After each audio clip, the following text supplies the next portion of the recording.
Heute möchte ich euch mal wieder ein Update über den aktuellen Baufortschritt meiner Anlage geben.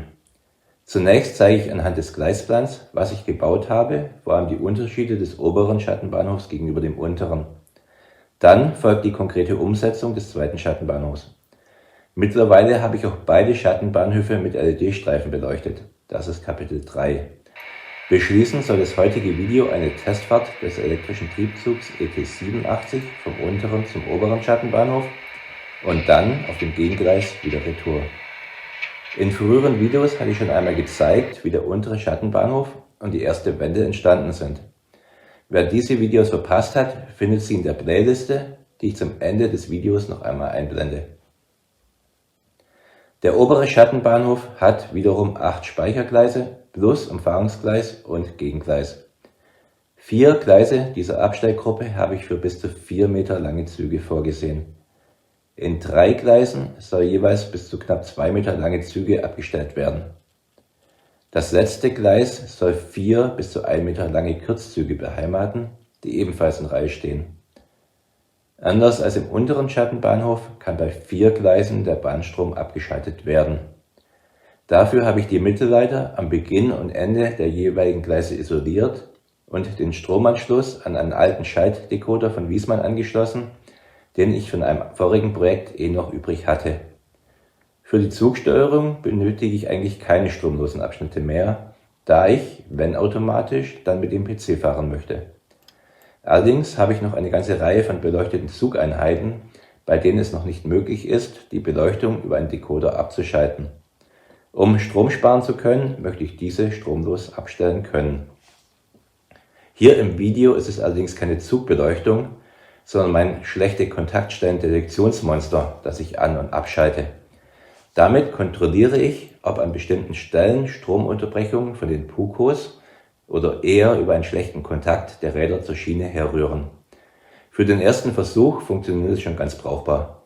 Falls es euch interessiert, könnte ich in einem extra Video zeigen, wie ich das Teil zusammengeschustert habe. Außerdem möchte ich meinen Lux Schienenreinigungszug stromlos schalten können, damit er nicht jedes Mal laut aufhört, sobald ich die Anlage wieder einschalte.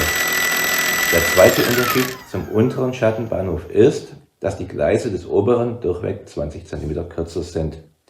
Der Grund ist die direkt im Anschluss daran startende zweigleisige Wende hinauf zur Paradestrecke. Hätte ich die Abstellgleise wie unten ganz nach vorne gezogen, so hätte diese Gleiswende bereits nach einer Dreiviertel-Umdrehung die ersten Gleise des Schattenbahnhofs überquert. Um das nötige Lichtraumprofil einzuhalten, hätte ich in der Wende eine Steigung von rund 3% benötigt. Als Kompromiss habe ich die Ausfahrtgruppe etwas nach hinten versetzt, sodass ich die Wende nun mittels kurzen Zwischengeraden zu einem Oval erweitern und sie jetzt mit unter 2,5% Steigung ausführen kann. Von der Bauausführung her ist der obere Schattenbahnhof identisch wie der untere Schattenbahnhof ausgeführt. Die Ein- und Ausfahrt wurden erneut als selbsttragende Segmente aus 10 x 40 mm Kiefernleisten ausgeführt, auf die eine 10 mm starke Pappelsparholzplatte geschraubt wurde. Als Schallschutz dient 4 mm dicke Korktapete. Alle Weichen in der Einfahrgruppe sind wieder auf Servoantriebe umgebaut, während die Ausfahrweichen einfach aufgeschnitten werden. Per Handstellhebel sind hier alle Weichen auf das Umfahrungsgleis hingestellt. Das heißt, der einzige Weg, den ein Zug rückwärts in einem meiner Schattenbahnhöfe nehmen kann, ist durch das Umfahrungsgleis und dann bei Bedarf wieder über die Einfahrgruppe in eines der Abstellgleise. Zwischen den Weichenstraßen wird auch der obere Schattenbahnhof von 23 x 40 mm starken Leisten getragen, die auf der einen Seite mit Winkeln an die Wand geschraubt sind und auf der anderen Seite von bis zu 40 x 40 mm dicken Stützen getragen werden. Als Gleise verwende ich hier neben reichlich geraden Gleisen Flexgleise. Bei 10 parallelen Gleisen, von denen der kleinste Radius rund 70 cm beträgt, wären mir in der Märklin-K-Gleisgeometrie auch recht rasch die fixen Bogengleise ausgegangen. Wie alle Trassen im nicht sichtbaren Bereich statte ich auch die Abstellgleise mit einer transparenten Absturzsicherung aus PVC-Streifen aus. Zudem werden alle Gleise lückenlos mittels Kontaktbereichen überwacht, wobei mir für die PC-Steuerung in den langen Abstellgleisen lediglich 2 und in den Kürzen sogar nur ein Kontaktbereich reicht, um die Züge absolut sicher und punktgenau anzuhalten. Wie das genau funktioniert, werde ich später einmal in einem gesonderten Video erläutern. Damit ich alle Züge stets im Blick halten kann, habe ich mich, wie bereits erwähnt, bei diesem Anlagenprojekt für eine durchsichtige Absturzsicherung entschieden. Darüber hinaus habe ich bereits eine Beleuchtung für die Schattenbahnhöfe installiert, dass ich noch etwas sehe, auch wenn diese später einmal von der Landschaft überbaut und sehr viel schattiger als jetzt sein werden. Hier verwende ich 10 Meter lange einfarbige weiße LED-Streifen, die ich günstig als Set bereits mit einem Dimmer erworben habe. Die selbstklebenden LED-Streifen habe ich für den unteren Schattenbahnhof einfach unter die Platte des oberen Schattenbahnhofs geklebt. Für den oberen Schattenbahnhof habe ich etwas mehr Aufwand spendieren müssen und als Träger für die Beleuchtung, da wo notwendig, 5 mm dicke Kiefernleisten angebracht. Was ich jetzt schon sagen kann ist, dass zumindest die von mir gekauften LED-Streifen nicht sehr gut kleben und sich teilweise wieder lösen. Dies liegt sicher auch daran, dass ich sie, der Einfachheit halber, teilweise quer über bereits verlegte Stromnetzen geklebt habe. Da ich die Beleuchtung aber erst installiert habe, als beide Schattenbahnhöfe bereits komplett fertig waren, habe ich es ohne großen zusätzlichen Aufwand nicht besser hinbekommen. Langfristig werde ich hier wohl noch einmal nacharbeiten müssen. Aber trotz dieser Schönheitsfehler gefällt mir die Beleuchtung der Schattenbahnhöfe bereits sehr gut und es fällt mir sehr viel leichter, gut zu sehen, was die einzelnen Züge im Abstellbereich denn so treiben. Was in meinen Augen auch noch ein wichtiger Vorteil dieser Lösung ist, die völlig von der Modellbahnanlage getrennte Stromversorgung der Beleuchtung. Ich habe schon Beleuchtung mit Lampen gesehen, die über die Zentrale der Anlage geschaltet werden können. Was erst einmal ganz nett klingt, sorgt aber im Fall eines Kurzschlusses dafür, dass man bei der Fehlersuche in seinem Anlagenuntergrund wortwörtlich im Dunkeln tappt. Doch genug der Vorrede. Fahren wir den bis jetzt fertiggestellten Teil der Anlage doch einmal mit einem elektrischen Triebzug ab. Nach dem Anlassen des Motors und dem Einschalten des Lichts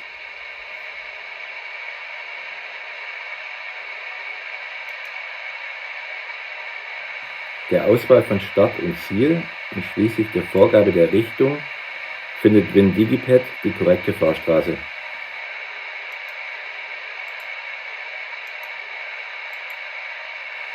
Entsprechend dem Befehl Stellen und Fahren beschleunigt das Steuerungsprogramm den Zug auf dessen bauartbedingte Höchstgeschwindigkeit von 70 Stundenkilometer.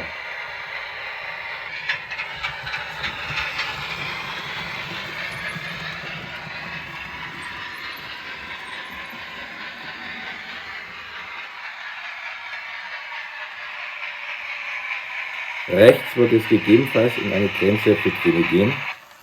Die Radreinigungsanlage lassen wir ebenfalls rechts liegen. Interessant, zumindest für Nerds, ist wie WinDigipad die Fahrstraßen festlegt, die Weichen und schließlich die Signale schaltet. Über die Besetztmeldungen, die im Gleisplan rot unterlegt dargestellt werden, kann man den Zuglauf auch auf dem Bildschirm verfolgen. Sobald der Zug einen bestimmten Bereich verlassen hat, gibt WinDigipad die entsprechende Fahrstraße wieder frei. Das Modell von Martin gibt übrigens einen elektrischen Triebzug wieder, der 1914 von AEG für die preußischen Staatseisenbahnen geliefert wurde. Zeitlich ist die Zugeinheit um 1955, also in Epoche 3, angesiedelt. Das Vorbild des ET 8703 war ab 1950 im Betriebswerk Nürnberg Hauptbahnhof beheimatet und wurde 1959 als letzte Einheit seiner Gattung ausgemustert.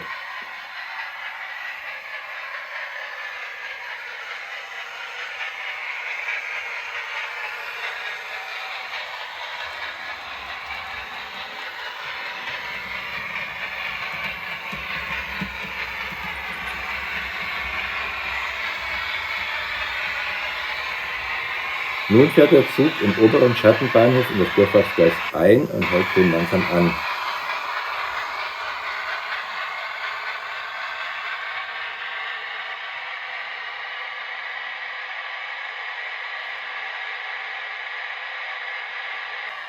Da die Gleise hier stumpf enden und es noch keine Möglichkeit zum Umsetzen gibt, müssen wir das Gleis auf Modellbahnerart wechseln. Erst den Strom abschalten, dann umgleisen. Nach der Bremsprobe, eher Sichtprüfung, ob der Zug richtig auf den Gleisen steht, geht es mit derselben Prozedur auf dem Gegengleis zurück zum unteren Schattenbahnhof.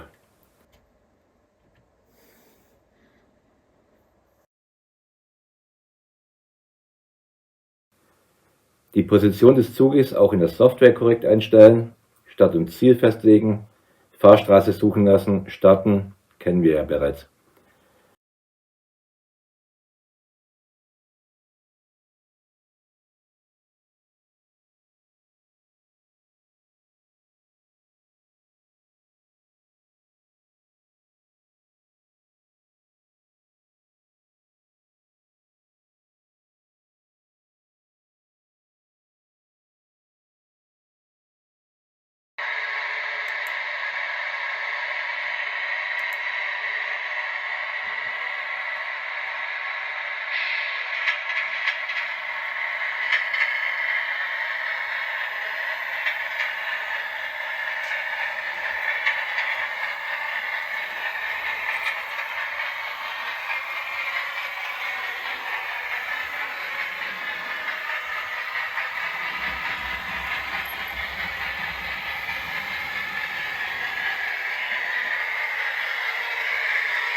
Ja, ich gebe euch recht. Selbst während der Bauphase sollte man entweder die Gleise besser sauber halten, einmal kräftig reinigen oder zumindest öfters fahren.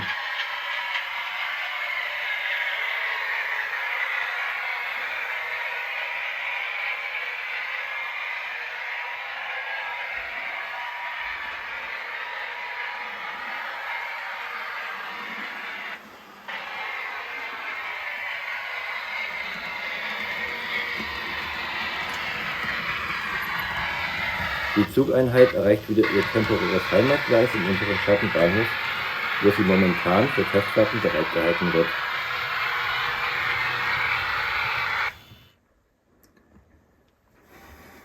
Autsch, das tut weh. Ich gelobe Besserung.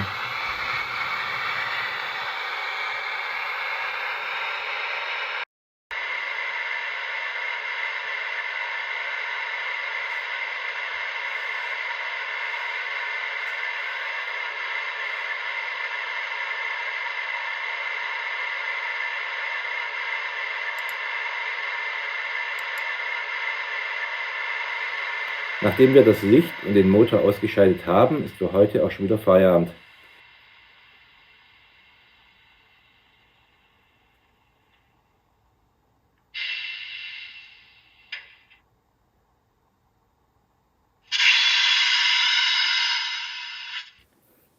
Schön, dass ihr mit dabei wart. Bis zum nächsten Mal.